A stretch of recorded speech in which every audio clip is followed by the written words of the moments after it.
signatures. 3 of them are Kindles, 2 of them are Boox products, 1 of them was sent to me.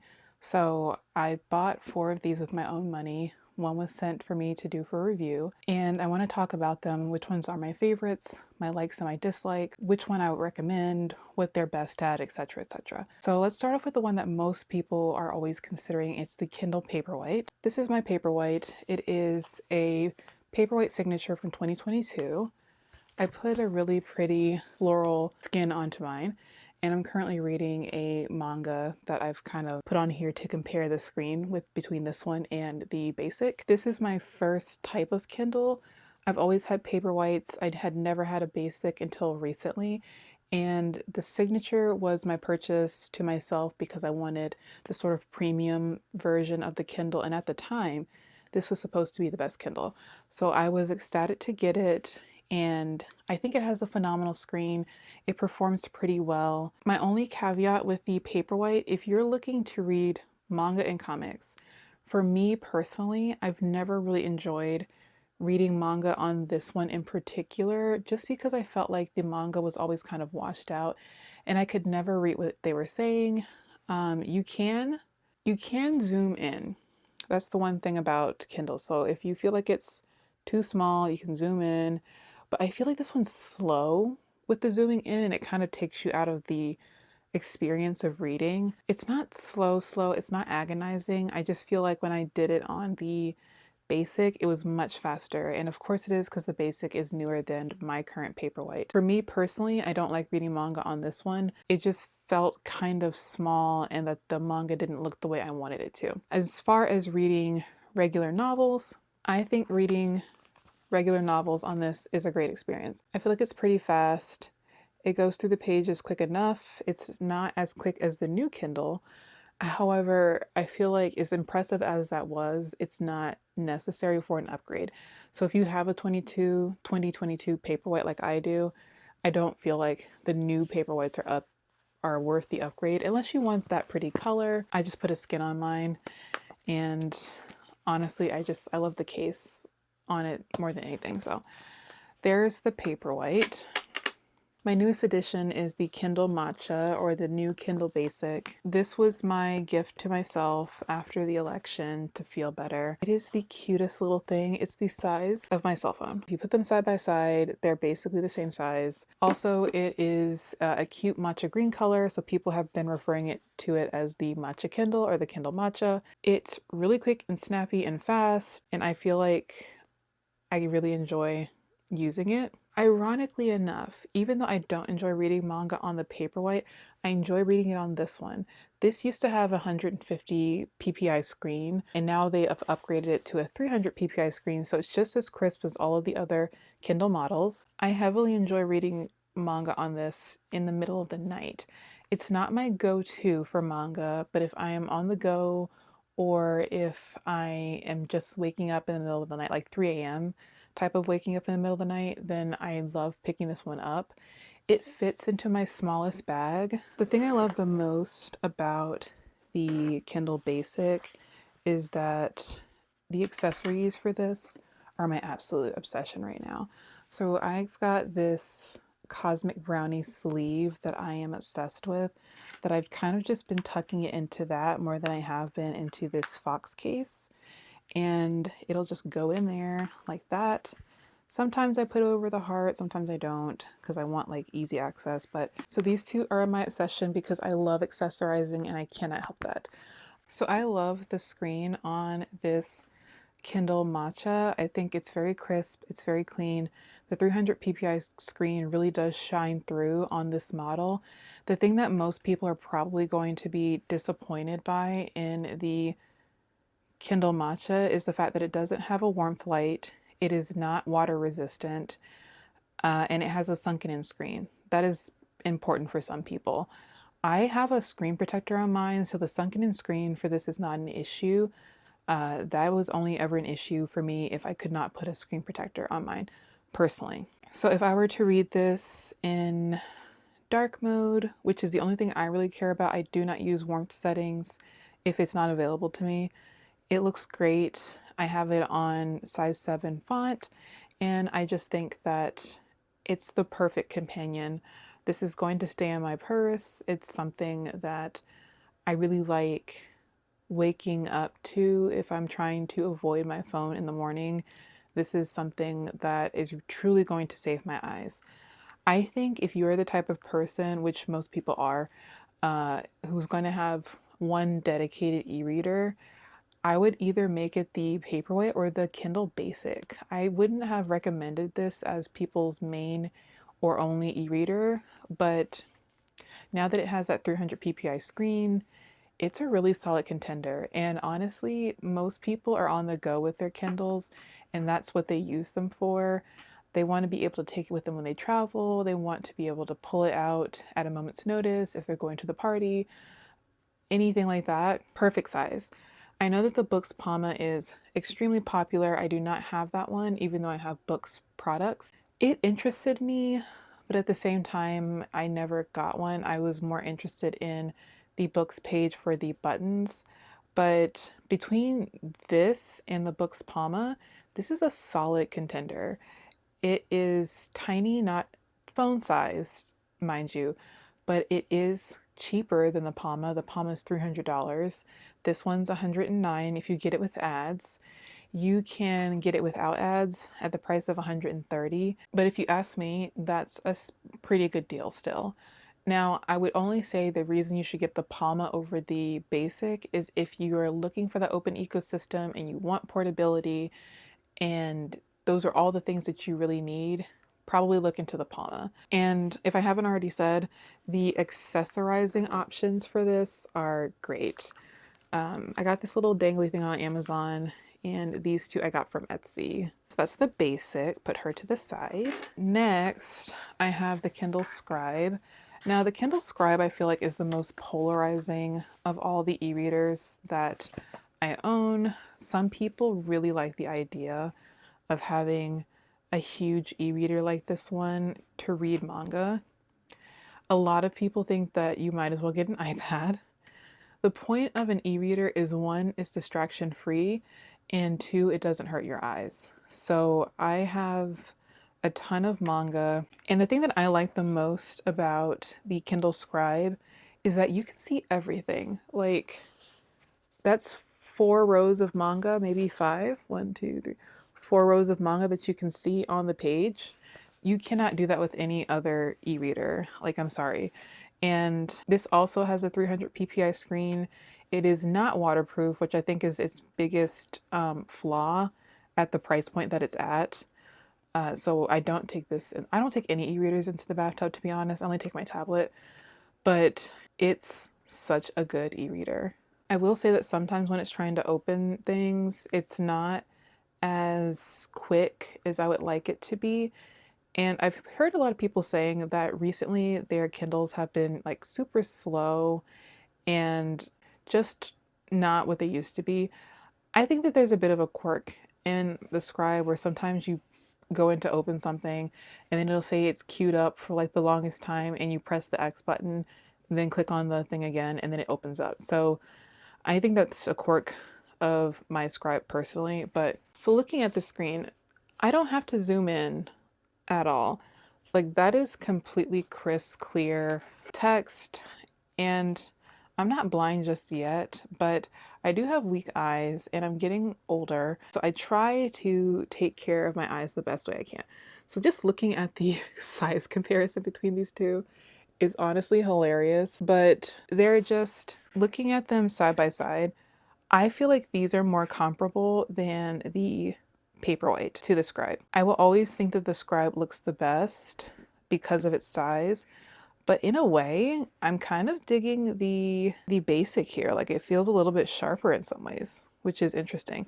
So let's see what my brightnesses are on. So I have it at 7 brightness on the Scribe. So let's take off all of the warmth to make it fair. So now they're at exact brightness with each other. It's pretty close. In some ways, I feel like this looks sharper on the Basic, but I think that that's happening because it's literally the size of my hand. So if you have 300 pixels per inch and the screen is this tiny, it's going to look far sharper than this one, even though this is completely sharp and very clear and looks amazing. So Yeah,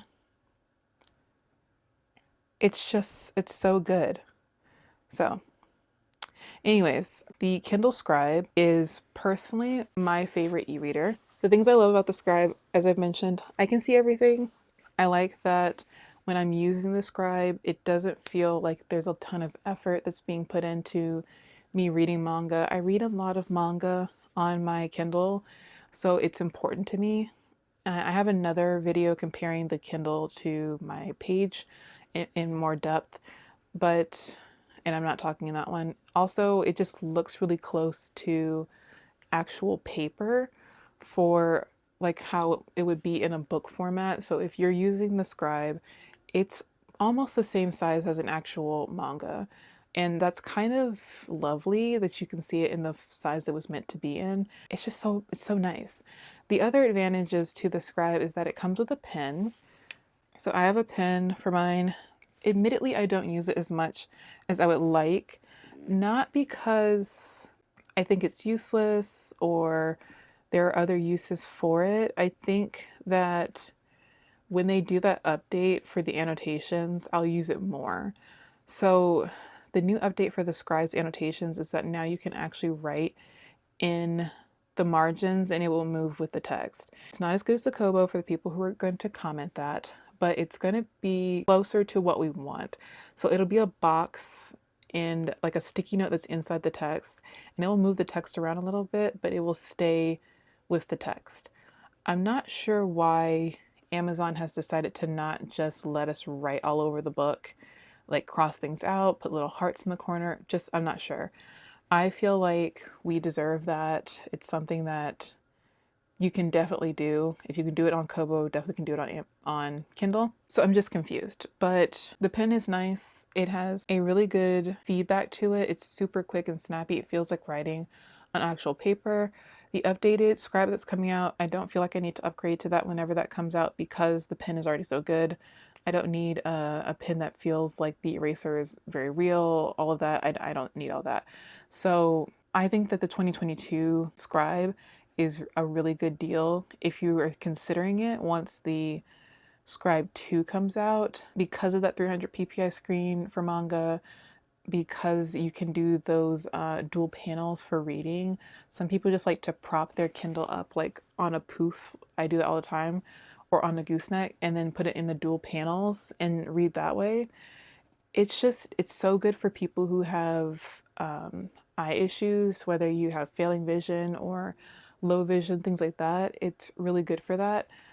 I mainly enjoy it for manga, as I keep saying. So if you're a comic or manga lover, definitely consider the Scribe. It's such a good option. Also, I really love my case. I think it's super pretty and cute. This is my newest one from the RMA shop for her. I think people who should get the Scribe are comic lovers, people who are going to only read in bed because it's not portable at all. You can take it with you if you want, but it's just not for portable reading. And people who have low vision. Okay, moving on to my Boox devices. I have two. One is in color and one is a regular e-reader. Let's start with my regular e-reader, which is the Page. One thing you should know about Boox devices is that they're Android devices. So they run on Android and they have to boot up the operating system once they turn off. So I personally have my Boox devices set to power off after an hour so I can conserve battery for it. It will be running Android in the background if you just have it on sleep. So definitely put it on the setting where it just turns off. It's going to take longer for it to turn back on than a regular Kindle would because it has to boot up Android, but it's worth it to save your battery life. So on mine, I have a bunch of different apps. I have the Kindle app, I've got Bookwalker, Manga Renta, Libby, Glossay or Gloss, Audible, Lazen Comics, and Goodreads. I forgot to put Webtoons on here, but I have that on the Color Go 7. So the advantages to having a Boox device, as we keep mentioning, is that they're open ecosystem. You can put any app on there that the Google Play Store provides. So literally any app that the Google Play Store provides. You can put YouTube on here if you want. I don't recommend it, but it is definitely an option because it's running Android. So I have the Kindle app on mine, and the thing that's great about using the Kindle app opposed to reading in a Kindle book is that if you have the audiobook attached to your ebook, from wanting to speak might not have the same power to you. I'm not going to draw attention to it because I don't want to set it up like I expect him to try for me. If I praise him for it, that only increases the chance that he'll feel guilty if he never wants to try again. He doesn't have a need to talk for me. Not if he doesn't want to. But it's fucking hard not to let it show on my face how much it means that in that moment he does. I let myself give him a small smile. okay, so you can play at the audiobook while you're reading the book. I took off the function where it highlights the words as it goes through because I never felt like I was satisfied with the version of which setting you used. So some settings makes the text crisper, but then the highlighting would be really jittery. And other settings makes the text softer, but the highlighting would be really smooth. So I just took it off. So I'm just reading by myself as the audiobook is playing. I like that function in the Kindle app, and I really wish that Amazon would just update their software on their Kindles for us to be able to do that, because it's definitely a software update. These Kindles have Bluetooth for the audiobooks. So there's no reason that you can't listen to the audiobook while you're reading the book and it highlight as you're reading in the Kindle. I don't know why that's not an option yet. You can do that in the app on the Boox page, which is a plus. The one thing about the Boox page that I struggle to explain to people is that it's really fiddly. You have to fiddle with a lot of settings in order for it to function and look the way that you want it to look.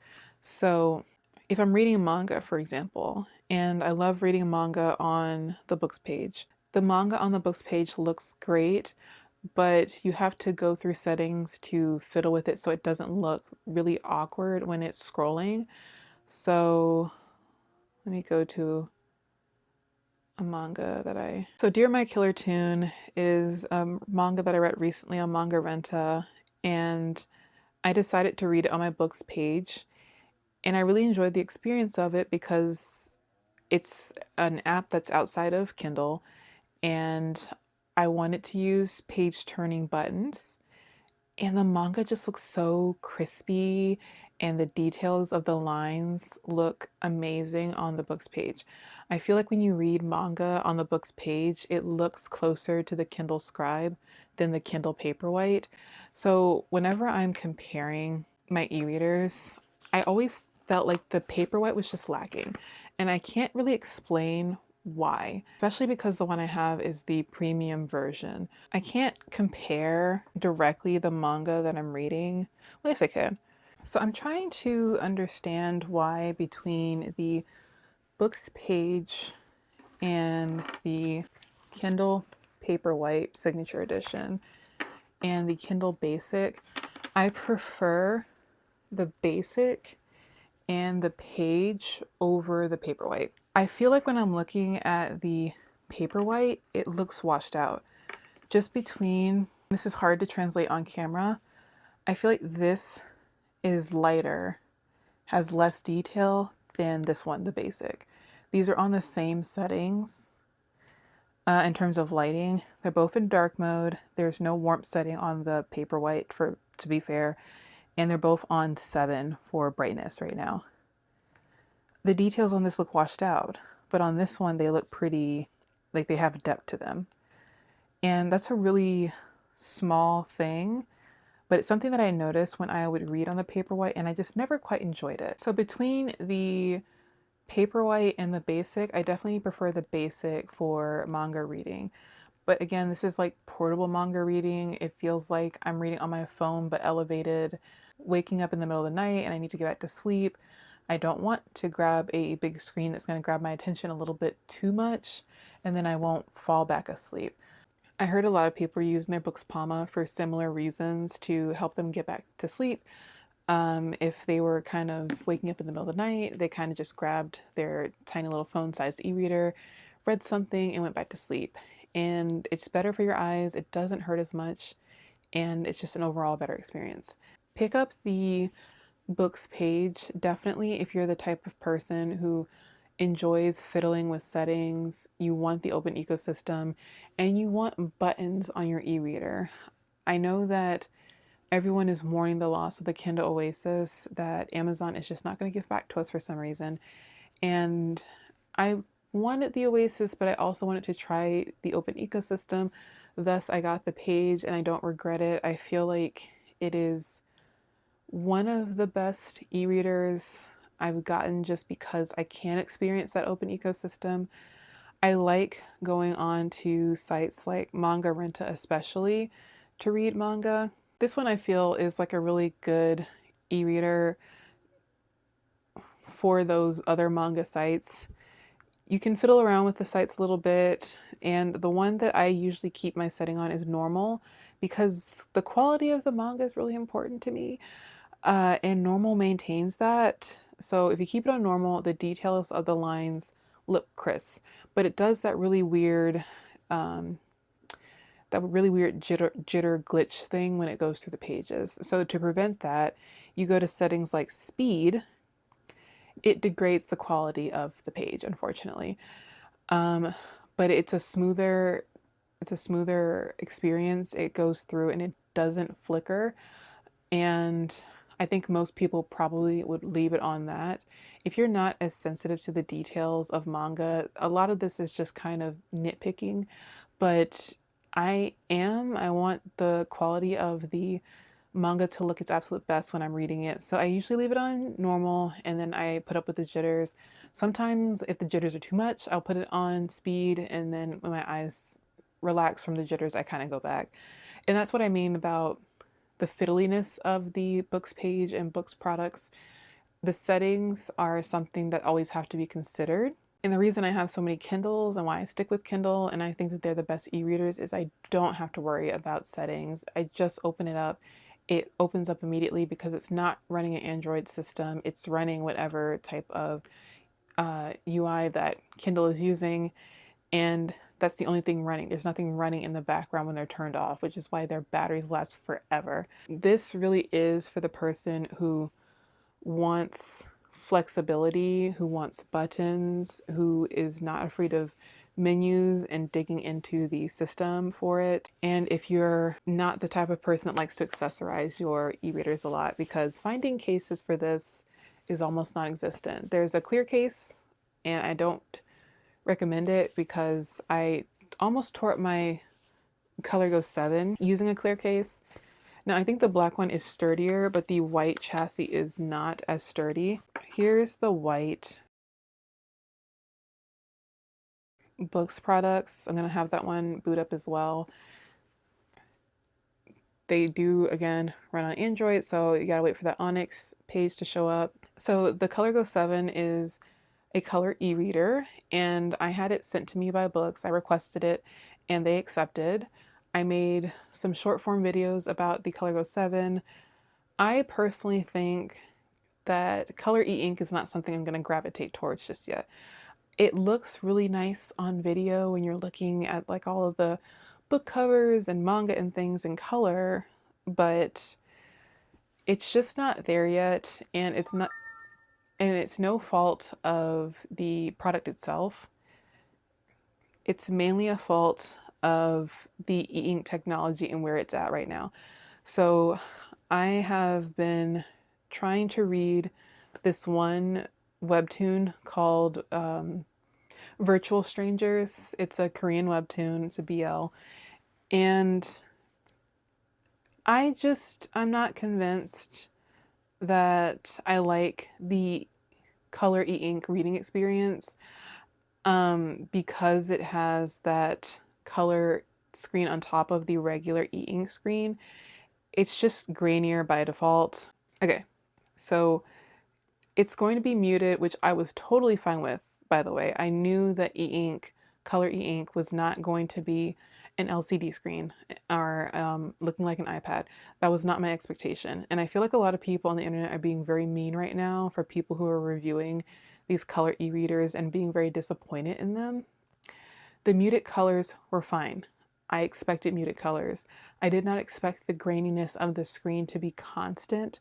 I thought that the quality of the color would only affect colored content and that the rest of the content, when I was reading like a regular book, a textbook, would look crisp and clean, and it does not.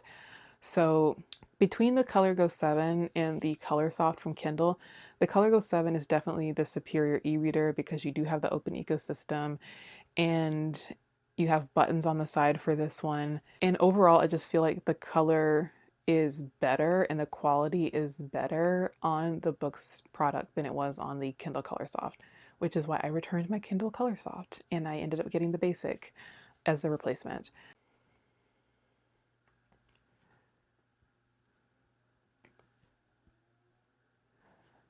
I will say that color e-ink is just not for me, but if you're looking for color e-ink, try the Color Go 7 or the that Big Me one that people are talking about. They say that they really like that one. I personally have not tried it, so I can't speak for it personally, but between this and the Color Soft, this is the better color e-reader, and it has buttons. But get it in the black chassis because this chassis almost broke when I put on that clear case. And I just think it's the casing, because I've never had that problem with the black Boox Page. They use the same bodies for all of these e-readers. They're just putting in new guts. So, and it has the cutest little case. It's the Fox case. It's the same as my basic one. I bought this by mistake before I got the basic. And then I was like, I'll just keep it because I'm getting the basic. So those are all of my e-readers. To recap, if you want color e-ink, and you were disappointed by the Color Soft like I was, consider the Color Go 7. If you want an open ecosystem, you don't care about color, and you're fine with fiddliness and going through menus and all of that, get the Boox Page. If you need portability, and that's the most important thing to you, and you don't read by the water at all, get the Kindle Basic. It's a great companion, and it's in a cute matcha color. If you need a good all-rounder, the e-reader that does everything, get the Kindle Paperwhite Signature or the regular Paperwhite. If you are heavily into manga and you buy a lot of manga and comics on Kindle, get the Kindle Scribe. This one is controversial, like I keep saying, but it is so worth it. Get the Kindle Scribe. You will fall in love with it so quickly. Things that I dislike about some of these, I just dislike how few accessories I can find for the Kindle Scribe because it's not popular like other e-readers.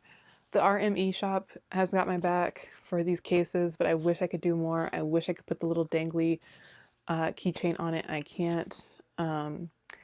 Its size does hinder a lot of the use cases I could have for it, but yeah, that's my really downside with this one. My only downside with the Paperwhite is that since it's an all-rounder, nothing really stands out about it. So I reach for it the least, but at the end of the day, it's a really good e-reader. It's solid, it's premium, and I feel like you can't go wrong with it.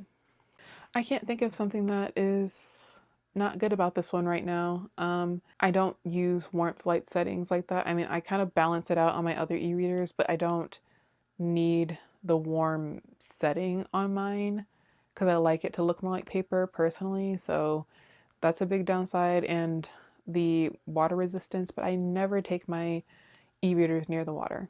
So I'm having a hard time figuring out the disadvantages for this one. Fiddliness and accessories. You are so limited in accessories for these.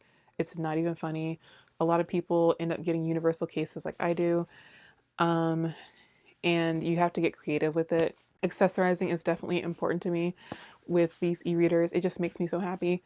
The Paperwhite is so common. It's like the iPhone. I have all of these cases for the Paperwhite, and it's my least used e-reader, but I have this green one and this summery white one. This is my most used case on it until I found these other ones, other universal cases. It kind of makes it look like a leather book. And then Handbook for the Recently Deceased from Beetlejuice. These are from Clever Case. I think that's everything. I hope that covers everything that you could possibly want to know about the e-readers. If there's anything else, definitely check out my previous video, YouTube video on e-readers, where I can give a more detailed look into their screens if you didn't find this one detailed enough. Thank you so much for watching. I haven't done YouTube in a long time, mainly been doing short form, but trying to get back onto this platform. Thanks so much for watching.